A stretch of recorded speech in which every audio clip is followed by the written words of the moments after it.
Nobu, one of the important things that I've learned from you is the importance of water.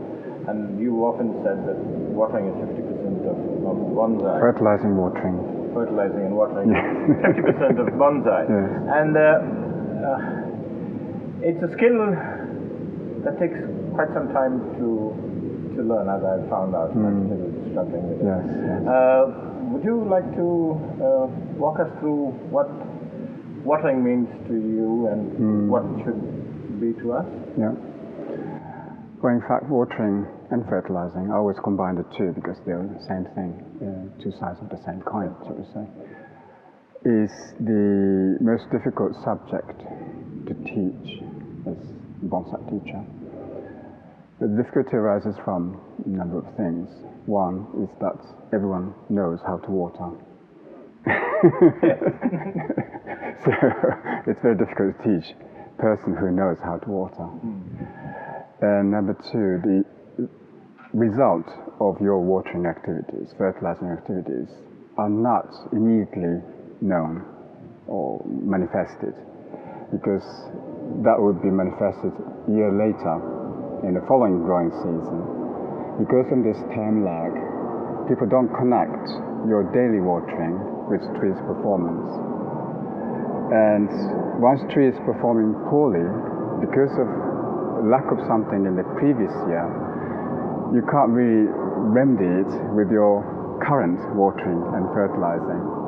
Therefore, they don't see the connection between this, your watering fertilizing activity, and tree's performance. But so most important point is that you get really focused about what you're doing for what, but result of this would not manifest in the current season, but only be manifested in the following season. So we are always working for the future, and when you're not focused, you won't get the result that you expect. We only realize that if your watering or fertilizing is inadequate when leaves get burned, for example, during the afternoon. But that's not the point, because our fertilizing watering activity is to help tree produce all the resources that plants require to lead a good life in the following season.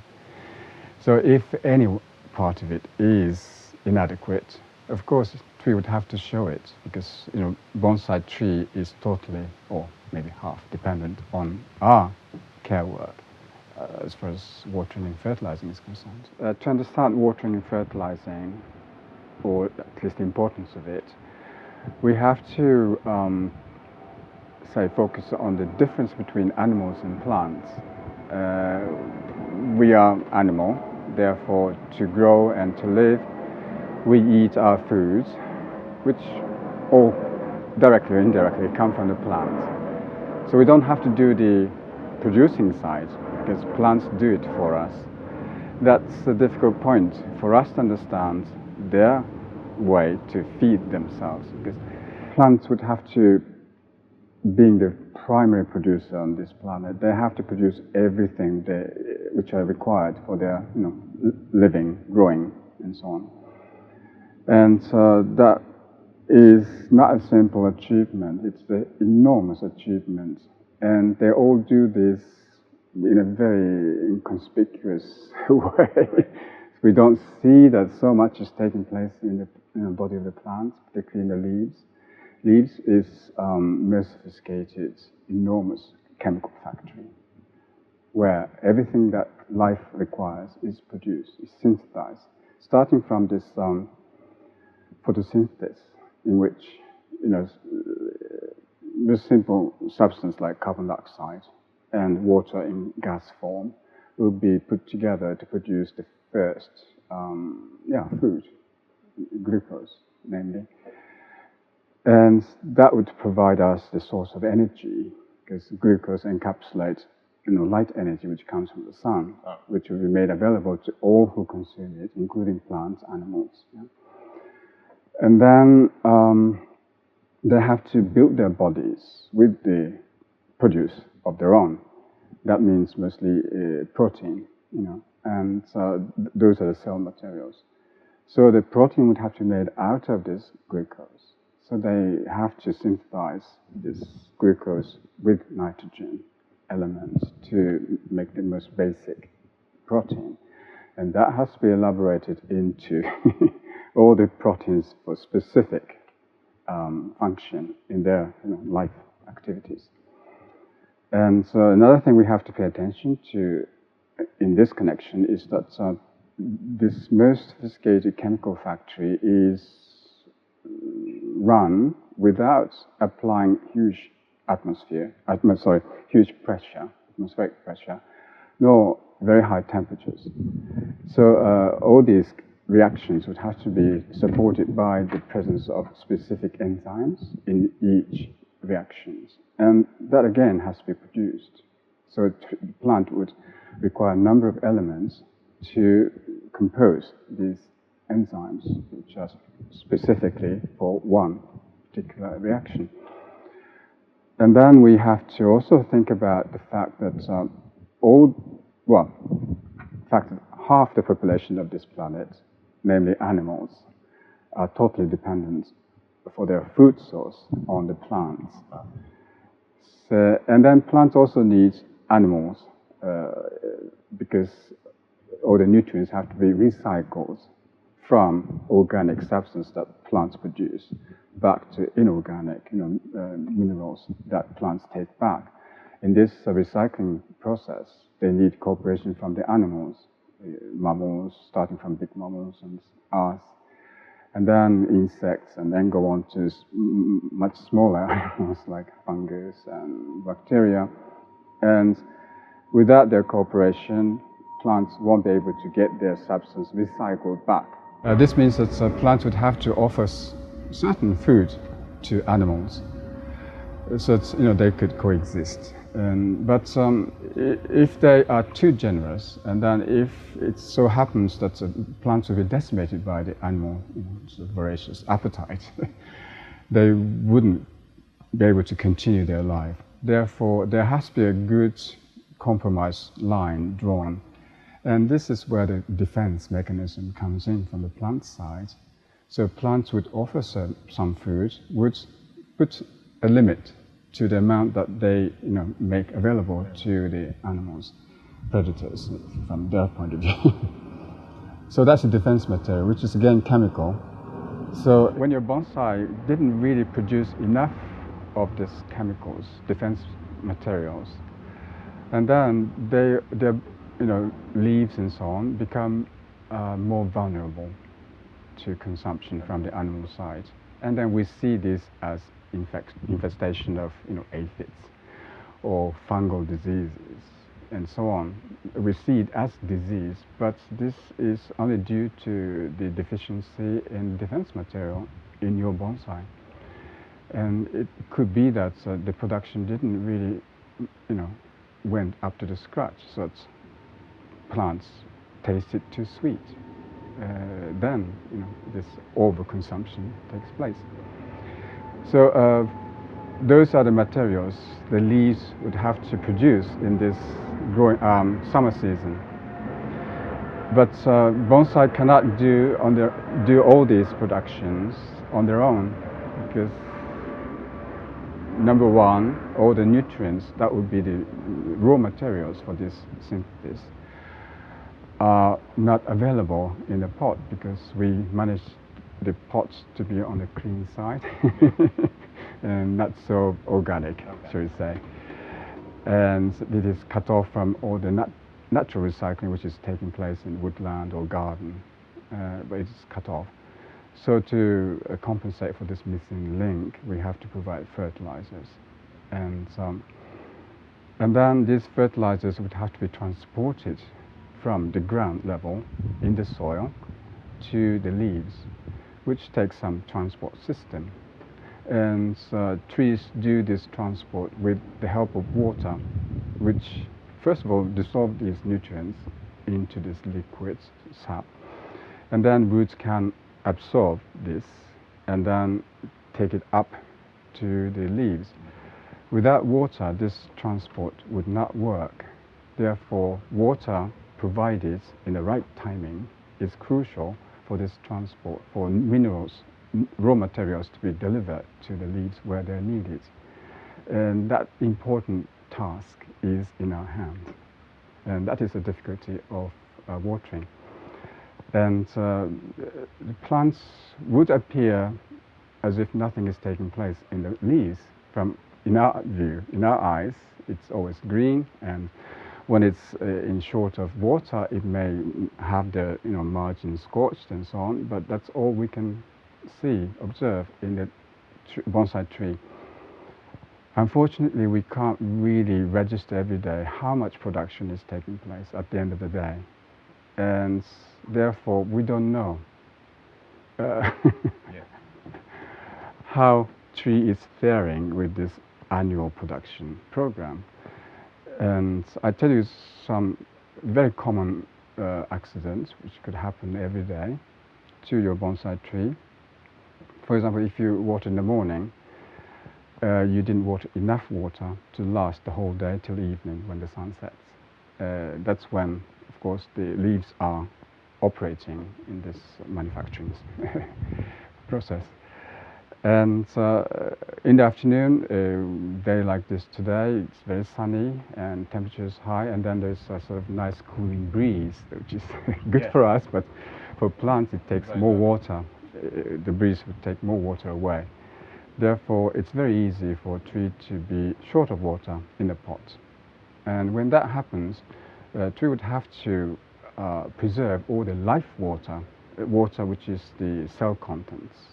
And so to prevent losing that life water from the cells, leaves would have to shut all the openings, called stomata, and then the transport stops, because it's the evaporation from these openings in the leaves that would keep this water movement going from the ground level to the leaf level.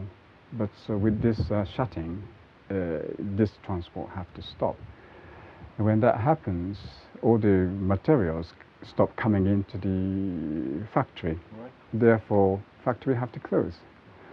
And if this is taking place on a daily basis, of course we can't observe from our point of view, because tree looks the same as yesterday. And only time we see this accumulated effects of this is the following year. If the tree didn't grow as much as you expected, or if the tree seems to be more vulnerable to insects and diseases, and this is when you see the shortcomings of your waterings and fertilizing, which go back to the previous year. And then there's nothing you can do about it, because it happens, it's too late to do anything. All you can do is just, rush to this garden center and buy the insect killer or fungus killer. But it wouldn't do any help. It doesn't provide any help, because tree is helpless then, So, but this could only be prevented if you focus your work with a clear objectives of helping tree to achieve the maximum level of production on a daily basis. And the water has to be adequate. And then we have to be able to provide the adequate level of all the nutrients. And we do it through as fertilizing, And then,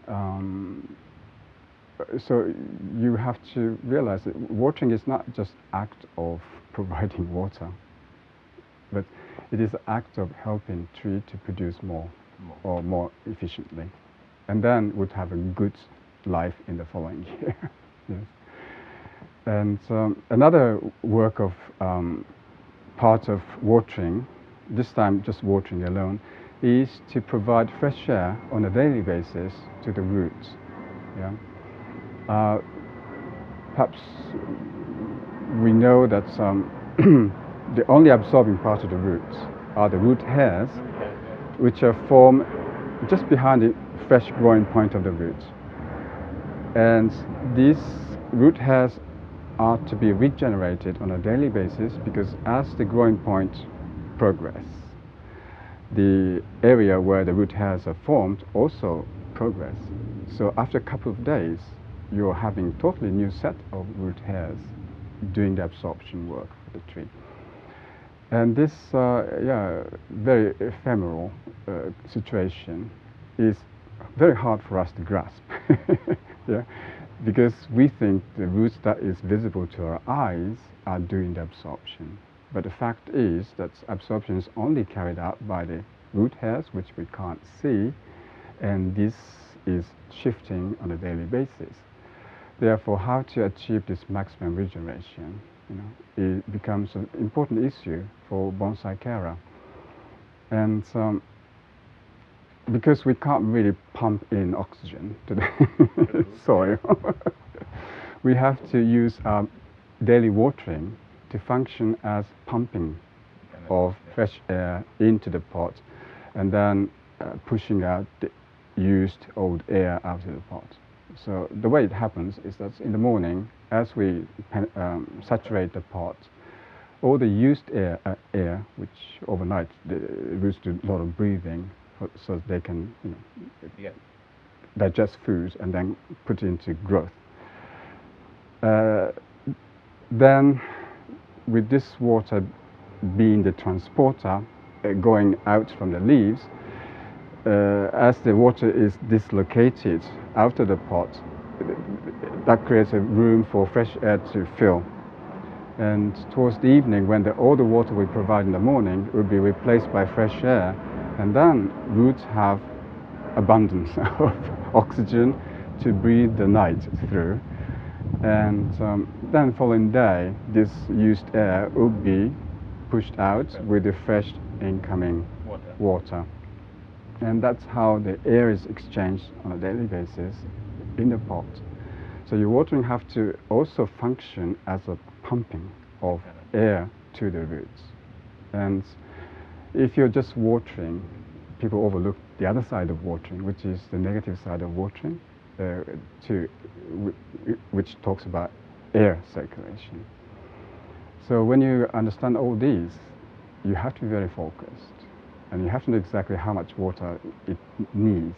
Because if the unused water during the day would stay on in the pot, that would exclude the air which roots would have to have.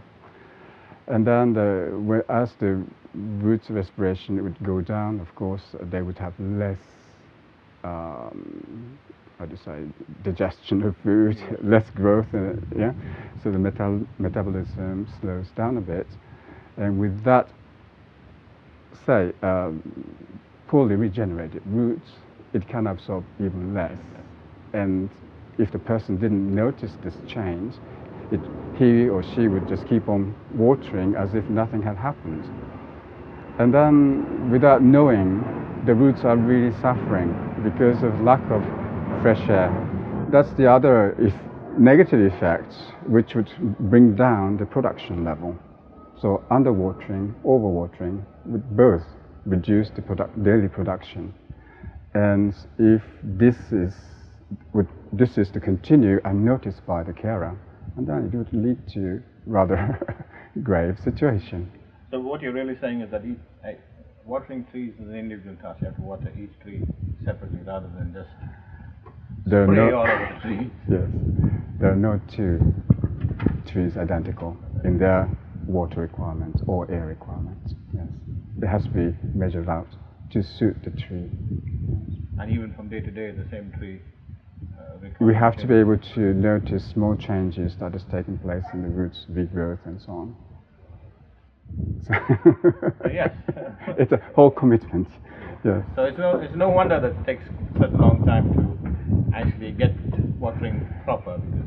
Yes, because you're not instantly rewarded for your good watering. Yes. That's the difficulty. We can't see how much production trees registering every day. We only know it the year after. And same goes with the fertilizing. When there is no instant gratification, it makes it work very difficult to grasp.